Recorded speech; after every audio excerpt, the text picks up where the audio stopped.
Cantor Noel Rosa volta através de emocionante carta psicografada. Ajude nosso canal, se inscrevendo, curtindo o vídeo, comentando e compartilhando para os seus amigos. Agora vamos ouvir essa emocionante mensagem do cantor Noel Rosa. Agradeço a todos pela recepção. Após uma longa e árdua caminhada, travando batalhas em sua maioria contra meu próprio eu, finalmente retorno para me comunicar com vocês. Não se espantem. Meu nome foi inscrito na história, mas isso ocorreu contra minha vontade, algo que jamais almejei. Hoje, observo todos vocês deste lado, erguendo ídolos, proclamando os melhores que outros, quando, na realidade, deveríamos todos estar unidos, sem criar rivalidades ou competições para determinar quem se destaca. Em minha vida terrena, fui um nobre vagabundo. Hoje, dizem que fui um dos maiores sambistas que o Brasil já viu, mas esse título não me pertence. Todas as minhas músicas foram escritas a partir das histórias que desejava compartilhar e cantar. Ansiava por descrever as madrugadas em Vila Isabel, na Lapa, e as vezes em que eu e Cartola nos entregávamos à embriaguez na Mangueira. Sonhava em criar músicas para cativar as mulheres. Sempre fui um conquistador. A deformidade do meu queixo nunca me impediu de acompanhar meus amigos. O dinheiro que ganhei foi desperdiçado em bebida, nos cabarés do Rio e no jogo de ronda. Nunca consegui disciplina para pensar em construir uma carreira sólida como cantor. Tudo vinha e ia na mesma velocidade. O que eu verdadeiramente amava eram as rodas de samba, a bebida e as mulheres. Pouco mais importava para mim. Foi desses prazeres que derivaram todas as consequências de minha vida. Acabei acometido pela doença que selou meu destino terreno. Muitos apontaram o dedo para Ceci, acreditando que ela me transmitira tuberculose, apenas por ser uma mulher do cabaré. No entanto, não foi assim. Na verdade, fui eu quem a contagiou com a doença. Amava aquela mulher intensamente, mas jamais poderia ser apenas dela, assim como ela nunca poderia ser apenas minha. Ceci era filha da noite, filha de muitos amores. Mesmo nas noites geladas, era em mim que ela pensava. Hoje, Ceci me encarnou em algum lugar, talvez um lugar que jamais saberei. Nunca tive um equilíbrio emocional sólido. Eu era o único branco nos morros, tocando samba, e isso me tornava alvo de zombarias devido à minha aparência peculiar e à dificuldade de comer diante das pessoas. Quando meu pai faleceu, meu mundo ruiu. Não mantinha qualquer vínculo profundo com Deus, não tinha quem recorrer em momentos como aquele, a não ser a bebida e a Ceci. A cada dia que passava, bebia mais, mesmo doente, fumava mais e passava mais madrugadas nas ruas, negligenciando minha saúde. Deixei minha mãe em casa, angustiada, sem saber se seu filho retornaria ou se seria encontrado morto em alguma sarjeta por aí. Entretanto, mesmo com todas as minhas falhas e desvios, minha paixão pelo samba e pela música permanecia inabalável. Cada nota que eu tocava era uma expressão de minha alma, um grito que era ouvido pelas ruas do Rio de Janeiro. E mesmo sendo um nobre vagabundo, sei que meu legado ultrapassa as imperfeições de minha trajetória. Minhas canções ainda estão nos corações daqueles que as ouvem, e a magia do samba continua a unir as pessoas, transpondo barreiras e preconceitos. Às vezes, olho para trás e me pergunto como teria sido se tivesse escolhido um caminho diferente, se tivesse abraçado uma carreira mais convencional como cantor. No entanto, no fundo de meu coração, sei que minha jornada singular e tumultuada foi essencial para criar a música que compartilhei com o mundo. Eu era, afinal, um contador de histórias, e cada expressão em meu rosto contava uma parte de minha vida, uma melodia nascida de minhas experiências e das noites de samba inesquecíveis. O meu fim não se assemelhou em nada ao meu começo. Quando nasci, o médico usou uma ferramenta para me arrancar do ventre de minha mãe, quebrando meu queixo. No entanto, meu fim, de certa forma, foi poético, quase como um malandro poderia imaginar. Encontrei meu destino nos braços de uma mulher, apesar de essa mulher gostar de outras mulheres. Mesmo assim, era uma mulher. Ao desencarnar, ainda sentindo todas as dores da doença, lutando para puxar o ar para os pulmões, olhando as lágrimas dela deslizando pelo rosto, um filme passou diante dos meus olhos. Mesmo partindo jovem, vivi mais intensamente do que muitos velhos que ficaram acomodados nos portões das casas em Vila Isabel, apenas observando a vida passar. Vivi de maneira turbulenta, mas vivi à minha maneira.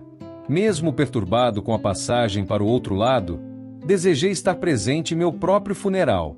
Sabia que ali estava prestes a tocar meu último samba, e que todas as melodias seriam em minha homenagem. Meu enterro foi o mais belo que já vi. Samba e mulheres, o cavaco chorava, as mulheres também, mas o local estava repleto de falsos amigos, prestando suas últimas homenagens. Eu olhava aquilo e soltava palavras não muito gentis. Naquele momento, preocupava-me mais com a festa do que com anjos, arcanjos ou até mesmo com Deus. Queria saber o que meus amigos tinham planejado para mim. Enquanto meu corpo era carregado em cortejo, como se fosse época de carnaval, com blocos nas ruas, alguns riam, outros choravam, mas todos cantavam. Tentaram levar meu corpo para dentro da igreja, e eu protestei. Não me levem para esse lugar, levem-me para o bar.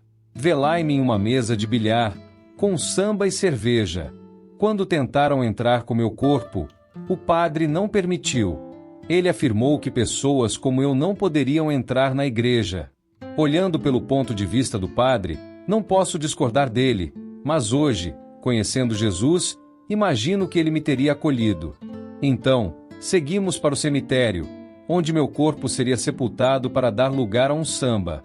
Com toda aquela comoção no enterro, à medida que o caixão baixava, todos diziam adeus.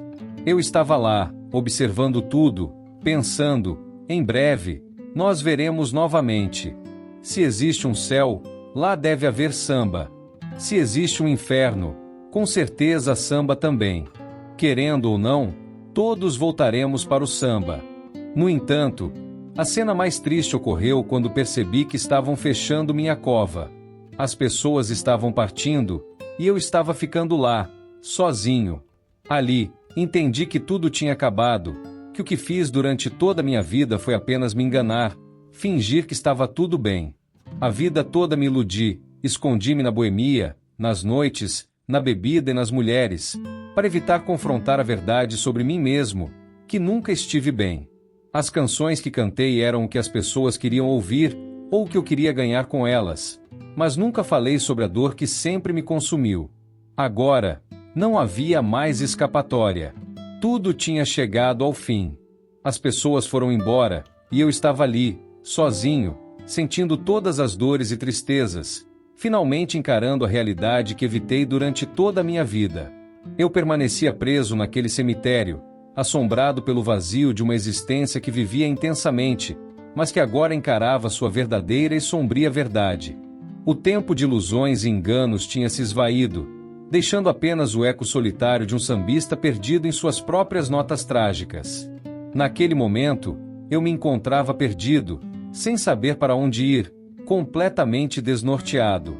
Fiquei próximo ao meu túmulo, observando os demais sepulcros ao redor. Indaguei a mim mesmo sobre as histórias daqueles que ali repousavam, questionando como foram suas vidas, como se deram suas mortes e de quem sentiam saudades. Será que viveram bem? Quantas histórias poderiam inspirar um samba? À medida que a escuridão se instalava, comecei a vislumbrar outros espíritos como eu, que vagavam naquele local, espíritos que eu não percebia quando ainda estava claro. Eles perambulavam entre os túmulos, detendo-se diante deles. Alguns trajavam roupas exuberantes, enquanto outros pareciam envoltos em farrapos. Percebi que, de alguma maneira, eu também estava preso a essa situação. Talvez esses espíritos não tivessem encontrado uma saída para outro plano. Talvez nem o céu nem o inferno os quisessem. Decidi me aproximar deles, tentando estabelecer contato. Muitos me ignoraram, outros falavam pouco e murmuravam como se estivessem dominados pela solidão. Alguns, porém, compartilhavam suas histórias, revelando que não desejavam seguir para nenhum lugar, preferindo permanecer ali e encarar os julgamentos de suas ações. Pensei comigo mesmo que estavam se referindo ao inferno, e, naquele momento, eu também senti que não queria pagar por meus erros. Optei por ficar ali, junto a eles, onde a escuridão do desconhecido parecia mais reconfortante do que enfrentar o destino. Contudo, enquanto observava os túmulos, meu olhar se fixou em um sepulcro onde um espírito de uma criança loura sorria. Aquilo me intrigou profundamente, e decidi me aproximar para entender. Perguntei por que ela estava sorrindo e se estava feliz. Ela respondeu que sim, pois tinha ido ao encontro de sua mãe. Contudo, havia um detalhe crucial. Ela estava ali esperando a mãe, mas ninguém mais viria. A menina explicou que sua mãe já estava no local, apenas esperava o momento certo para aparecer. Foi então que um homem de chapéu surgiu, adentrou um dos túmulos e retirou a mulher de lá. Fiquei chocado e perguntei à menina o que estava acontecendo. Ela relatou que a mãe passou muito tempo em coma antes de seu falecimento real. Quando finalmente desencarnou, não conseguia se desvencilhar do corpo. O homem que agia como um guardião naquele cemitério veio em seu auxílio, libertando-a daquela prisão física. A cena me deixou estupefato. Eu estava testemunhando algo extraordinário e inesperado. Quando dei por mim, percebi que estava envolvida em uma história muito mais complexa e profunda do que imaginava. Aquela mulher e sua filha se reuniram com um abraço emocionado, enquanto o homem desapareceu. Indaguei a menina para onde elas estavam indo. Ela explicou que sua missão era levar a mãe para uma colônia espiritual, onde poderiam recomeçar juntas. Quando sugeri que me levasse junto, a menina lamentou, dizendo que meu destino seria outro. Assim, elas partiram, caminhando até sumirem completamente. Fiquei ali, em meio àquele cenário melancólico, acompanhado por uma multidão de espíritos perdidos, sem saber o que fazer ou para onde ir. Eu esperava, aguardando sei lá o que. A princípio, pensei que poderia simplesmente sair do cemitério e percorrer as ruas. Mas, quando tentei passar pelo portão, algo me segurou. Alguém me alertou para não sair, explicando que aquela área era um campo santo e que, de alguma forma, estávamos protegidos das incertezas do mundo exterior. Então, tive a oportunidade de conversar com aquele homem, que se apresentou como o pai Jacó. Questionei por que era chamado de pai, e ele respondeu que, na terra, tinha muitos filhos espirituais. Era um senhor negro de idade avançada, extremamente atencioso. Perguntei se havia uma maneira de deixar aquele lugar, e ele assegurou que sim, mas me aconselhou a refletir cuidadosamente antes de tomar uma decisão. Intrigado, perguntei por quê, e ele explicou que pessoas que acumularam muitos karmas ao longo da vida são enviadas para um lugar chamado umbral, onde passam tempo para purgar parte de suas faltas. Nesse momento, pai Jacó começou a descrever o lugar para mim, e eu não gostei nada do que ouvi. Perguntei se ele já havia ido lá, e ele respondeu que ocasionalmente fazia visitas quando necessário, mas que não se sentia bem testemunhando todas as consequências que o lugar abrigava. Pai Jacó era um homem extraordinariamente sábio e perspicaz. Ele compartilhou muitos ensinamentos comigo, conhecendo detalhadamente toda a minha vida. Suas palavras gentis abriram minha mente para uma compreensão mais profunda dos planos espirituais e da natureza da vida. Ele também falou sobre o amor de Jesus por todos, mas ressaltou que Jesus não ama nossos pecados. Segundo o pai Jacó, eu havia cometido muitas faltas e era fundamental compreendê-las para ter uma nova chance. Pai Jacó me explicou que, às vezes, os espíritos retornam à Terra através da reencarnação para redimir seus karmas, mas esse processo levaria muito tempo. Antes disso, eu precisaria passar por um tempo de muita aprendizagem. Inspirado por tudo que pai Jacó compartilhou e pelo tempo que passamos juntos, decidi encarar meu destino. Com coragem, pedi a ele que me conduzisse através dessa travessia e me levasse para onde eu deveria ir. Nesse momento, muitos outros espíritos que haviam testemunhado minha decisão gritaram, pedindo para que eu não partisse. No entanto, eu já confiava naquele velho sábio. Por pior que o destino pudesse parecer, eu acreditava que no futuro haveria uma oportunidade de salvação. Pai Jacó me guiou pela travessia, deu-me um abraço e disse: "Filho, eu voltarei para te buscar. Confie em si mesmo e em Deus." Em seguida, ele desapareceu em uma neblina. Passei muito tempo em sofrimento naquele lugar, enfrentando as consequências de tudo que havia feito a mim mesmo e aos outros. Após profunda reflexão e arrependimento, pai Jacó retornou. Eu o vi de longe, chamando-me para segui-lo. Caminhei em direção a ele, e nenhum outro espírito me impediu. Pai Jacó enganchou seu braço no meu e disse: Filho, há um lugar melhor para você. Assim, seguimos adiante. Quando chegamos lá, deparei-me com um lugar deslumbrante, repleto de pessoas felizes. Muitos vestiam-se como eu fizera em vida, com um terno branco e um chapéu panamá. Perguntei a pai Jacó o nome daquele lugar, e ele explicou que era o plano espiritual dos excluídos, conhecido como Aruanda. Fiquei maravilhado com a beleza daquele lugar, repleto de crianças, música de tambores, risos e alegria. Pai Jacó assegurou-me que cuidariam de mim e que eu teria a oportunidade de estudar.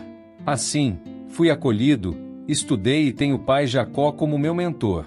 Minha missão tornou-se ajudar a todos que eu pudesse, trabalhando nos terreiros de Umbanda, incorporando-me médios e manifestando-me na linha dos malandros. O melhor de tudo é que eu nunca deixarei o samba. Noel de Medeiros Rosa.